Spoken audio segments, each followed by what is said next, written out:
you. Thank you, sir. So, unang start.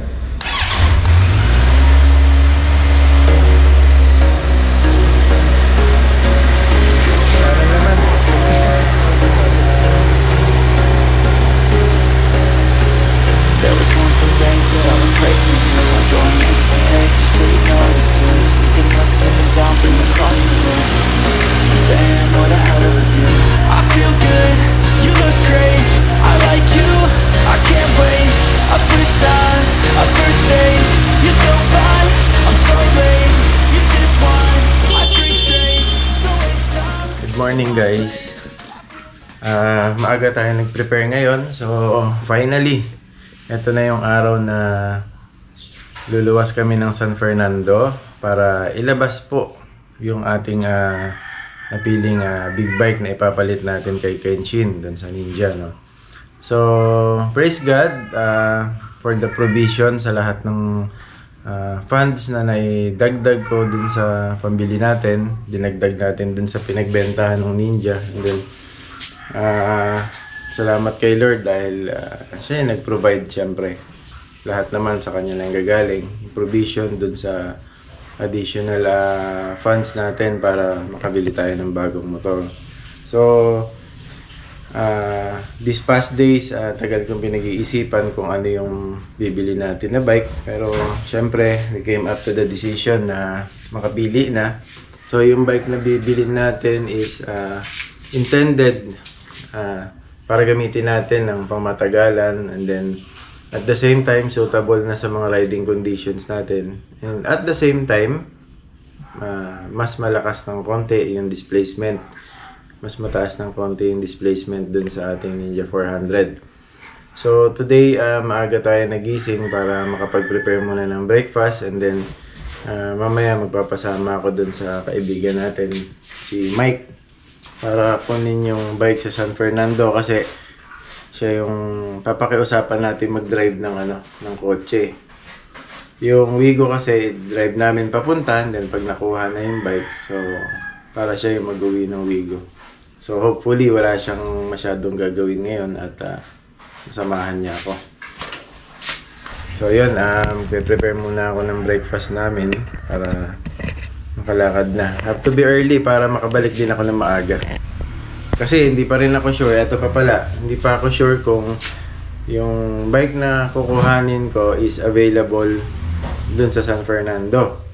Ngayon, kung hindi, there's a possibility na dumiretso pa ako ng Cabanatuan City, kasi sabi yung isang bike daw nandun. So, tatlo yung options ko. So, yung mga bikes na yan, kung hindi available sa isang shop, lipat ako ng Cabanatuan City. And then, depende pa rin dun sa magiging usapan namin nung sales personnel ng Kawasaki, kung makukuha ko yung intended na discount, yung pinag-usapan namin sa chat. Kasi nag-usap na rin kami bago ako lumuwas para sigurado.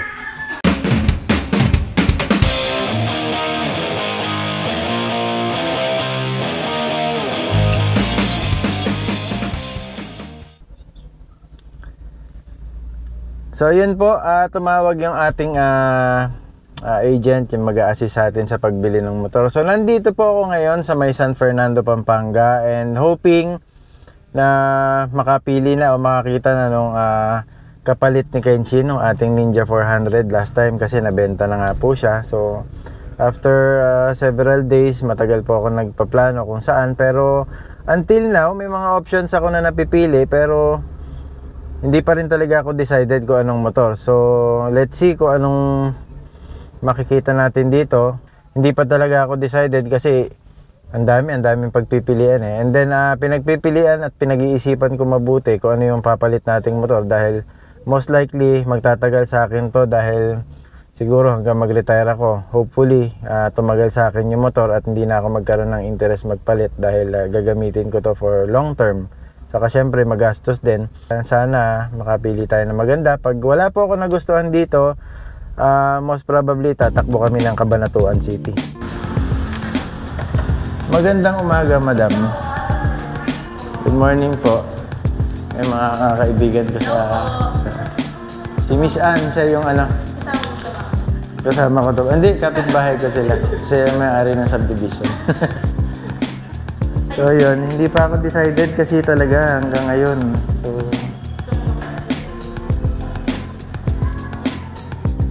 hindi makita yung tsura niya masyado eh. CBR. CBR? Yan na! Release na kayo. Ano bang process kung sakasakaling yan? Sa CBR? Oo.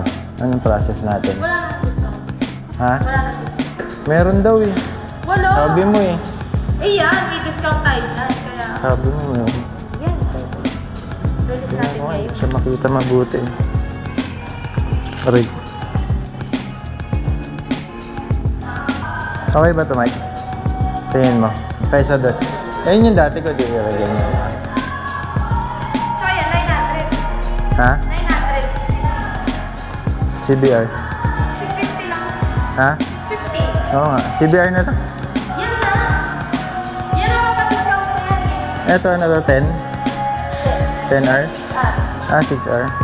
Ayoko to, pipiyin tang to. Aggressive. yan yung 700. Okay naman siya, kaya lang malikot ako eh. Hindi pwede sa akin yung gantong pang malayo. Hindi pwede sa Sagada to.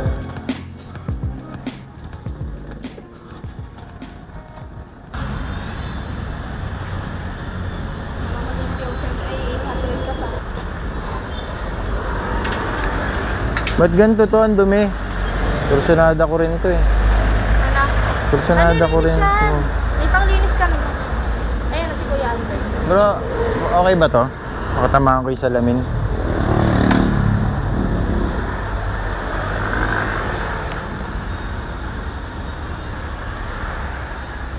Picturean mo ako dito bro. Tingnan ko kung anong pagmumukha ko rito.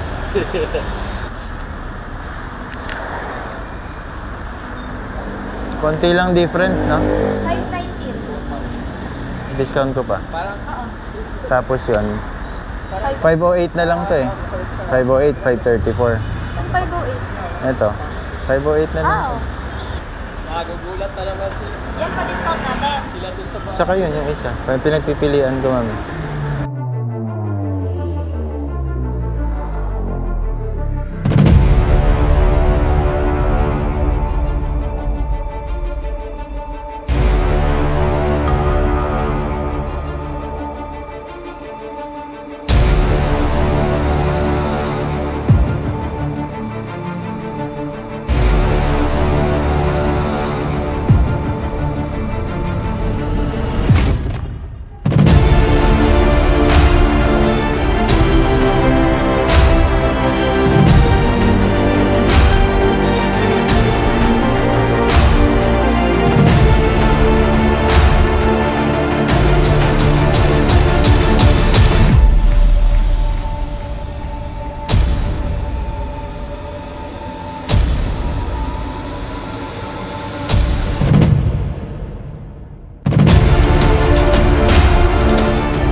Yung, ay, oo, nandito.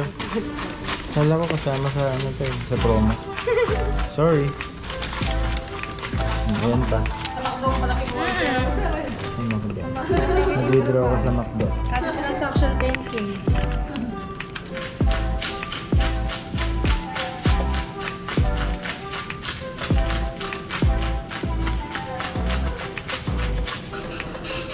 Ito yung 170. Tama ba? Sa'yo po. 200 pa ako. Pasayin dito. Abot ko pa siguro sa Dinagag mo kung hindi pa kasi yung 200 din sa bike ko. Saan dito?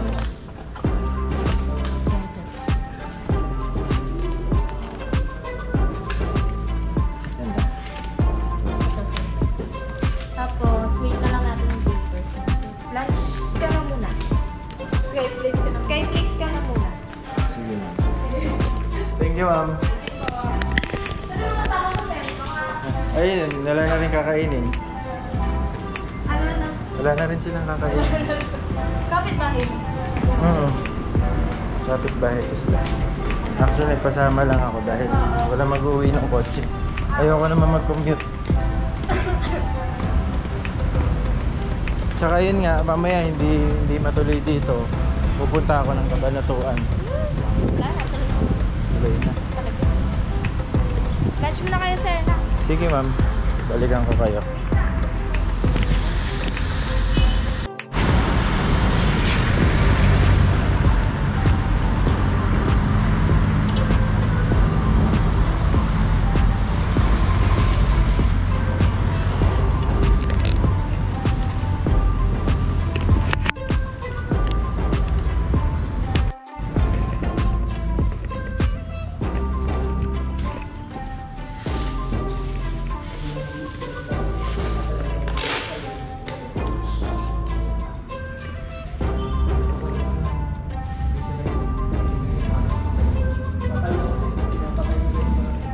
Lalagyan pala ng tools yun, boss. Akala ko i-installan mo ng mini driving light eh. Hindi, ano yan? Pag-ibig yan, sir. Akala ko lalagyan ng tools.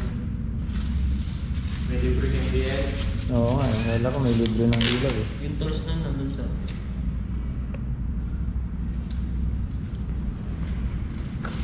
Ano to nandito, boss? Salamin yan, sir. Side mirror. Dito, may naka. Hindi na kami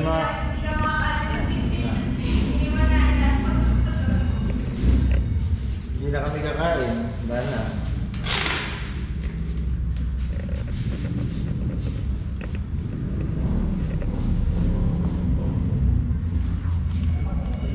Jigsaw.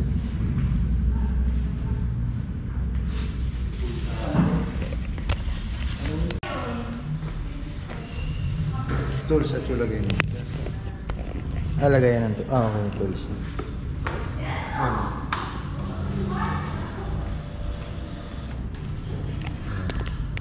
Sabi mo sir, pag i-start mo na ako mag-i-start na. No. Unang start niya, hindi niya pa i-start yan. Hindi pwede start.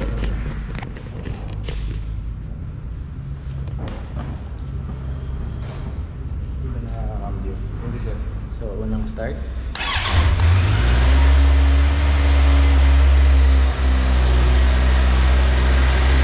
Parang laman.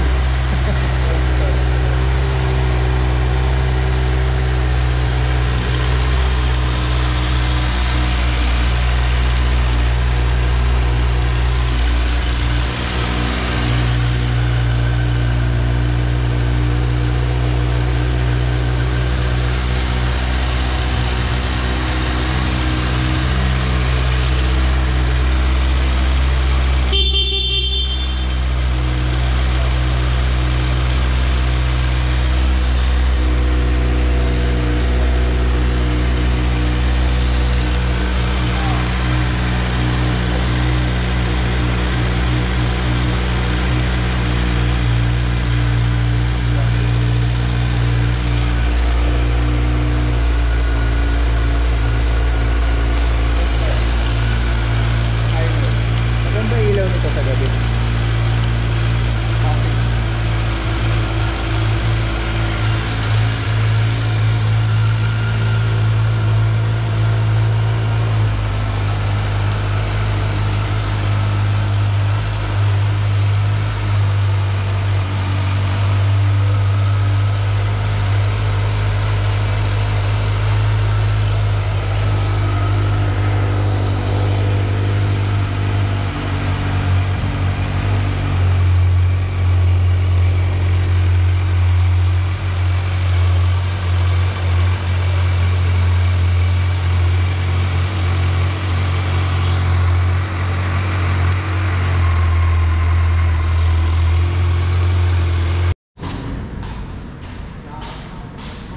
Baka hindi pa lumitaw ito kasi parang na. Normal lang na may nilitaw dito sa panel na power. Ano ibig sabihin ng power? Wala. No. Yes, sir. Wala. Kakandar lang. Dito yan sir. Nilitaw dito power. Kulay orange. Okay. Kaya hindi na natin. Mag-activate. sige. So far, yun lang naman ang ano dito eh, no? Oh, Yung features na yun.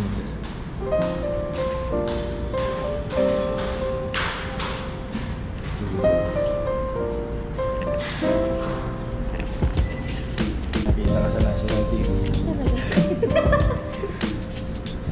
Saan dito? Sa gitna sila.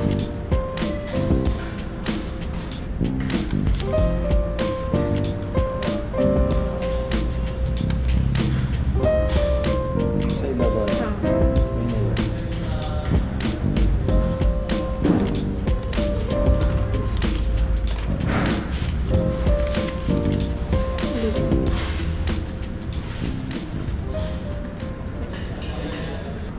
Tapos sir, sa warranty niya naman, meron po tayong hindi kasali, which is yun po yung wear inter parts po. Tulad po ng mga gulong, yan, chain, suspension, saka po yung anything po na nababasag o kaya napuputput po, hindi po kasali sa warranty po natin. So yan po, yung pong first PMS dyan sir, 1 month, 1,000 or 1 month. Sir, meron po kaming ano dyan, free service coupon. Ang may offer po namin sa inyo is yung labor lang po. Yes po, yes. First PMS po yun. Sila po. Sa first PMS lang. Third, fifth, tsaka pang-anim, pito. Yun po sir, complete ano na po yung babayaran na po lahat. Thank you sir. Salamat din po, salamat. Thank you, thank you. Guys.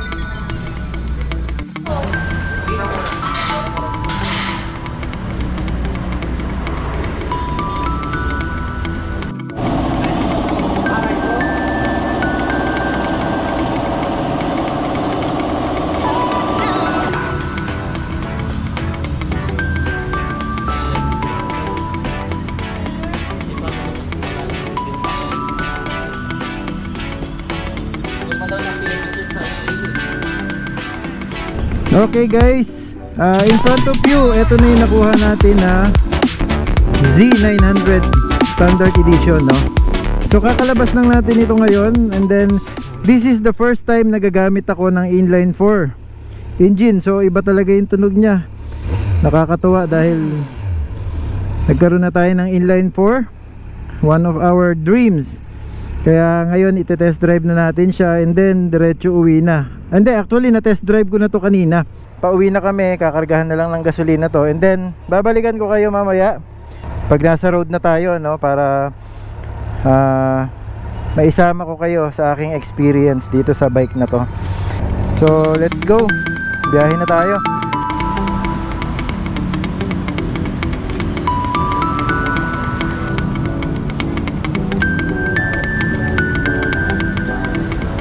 So yun guys, unang karga ng gasolina ng motor na to. Hindi ko pa alam kung ano ipapangalan natin sa kanya. So unang gasolina ni Z900, 500 lang muna tayo.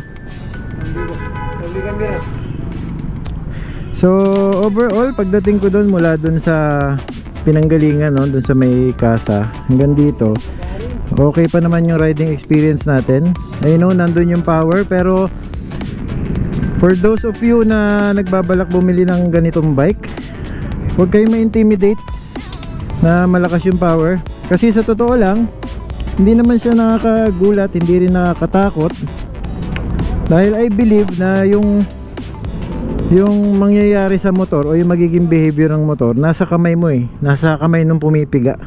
So first and foremost, bago natin ipagpatuloy itong vlog na to, nagpapasalamat ako sa Panginoon sa biyaya na to. And to be honest, hindi naman ganun kadali ipunin yung pinambili natin ito, no? Pero kahit anong gawin natin, kung hindi yan kalooban ng Panginoon, hindi mo yan makukuha. So ako, ang pinagpapasalamat ko lang is the blessing, dahil medyo costly siya, and then second, pangarap natin to eh. Hindi man tayo lahat, karamihan ng lalaki pangarap ang big bike, pangarap ang 4-cylinder. Sabi ko nga, pagka nakabili ako ulit ngayon nito ng 4-cylinder na medyo mataas yung displacement, Ang plano ko lang 600, around 600 middleweight. So thank you very much Lord. Salamat po at nagkaroon ng capability. Ang unang adjustment ko dito sa motor na to, side mirror. Hindi kasi tayo sanay gumamit ng side mirror na nandito sa tabi natin. Sports bike ako lagi, kaya yung side mirror ko nandun sa harapan, naninibago ako, hindi ako sanay nang nandito kasi inaalis ko yung mata ko dun sa road, yung focus ko sa road, kaya medyo nahihirapan ako. Pero yung power niya, malakas siya kung sa malakas. Guys, medyo talagang nangangapa tayo sa side mirror, no? Hindi ako makalipat-lipat dahil panibagong adjustments na naman to. Dahil yung side mirror niya, iba yung position. Tambay muna tayo dito sa may bypass. Naiiwan sila dun eh. Hataw kasi ako hataw. Woo! Guys, enjoy ako dito sa bike na to. Hindi ako nagsisisi na hindi ko kinuha yung CBR 650 kasi yun yung isa sa option ko na bike, saka yung CB650. Pero thank you God, thank you Lord, I made the right decision na ito yung kuhanin. Hesitant ako kasi nga hindi ako sanay sa naked bike eh. Oops, tuloy na lang natin, andyan na sila.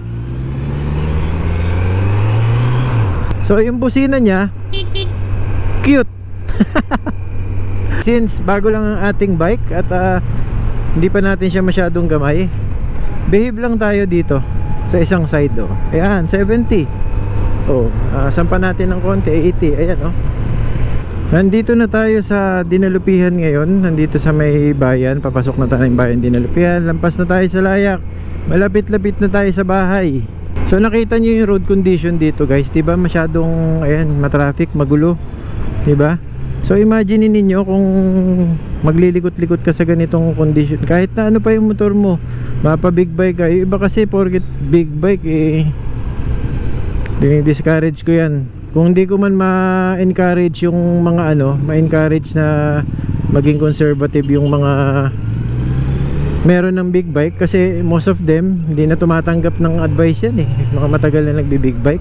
Saka na karamihan dyan napakatitigas na ng ulo. So tayo, matagal naman na tayong gumagamit ng malaking displacement, hindi lang ganitong kalaki, still big bike pa rin yun. Still pag mumotor pa rin yan, malaki maliit yung hawak mong motor, kailangan disiplinado ka.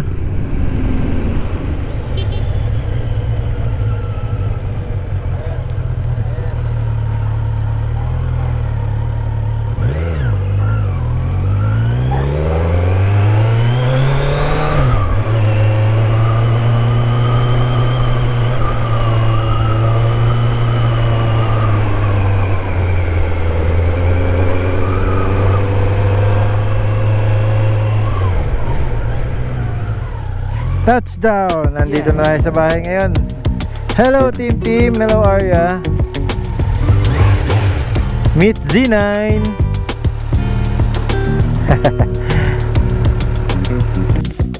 Finally guys, nandito na tayo sa bahay ngayon. Kakarating namin, so medyo maghahapon na, gagabi na pala. So hapon na. So ito, naiuwi na natin yung ating panibagong big bike, si Z900. So ito na siya sa garahe ngayon.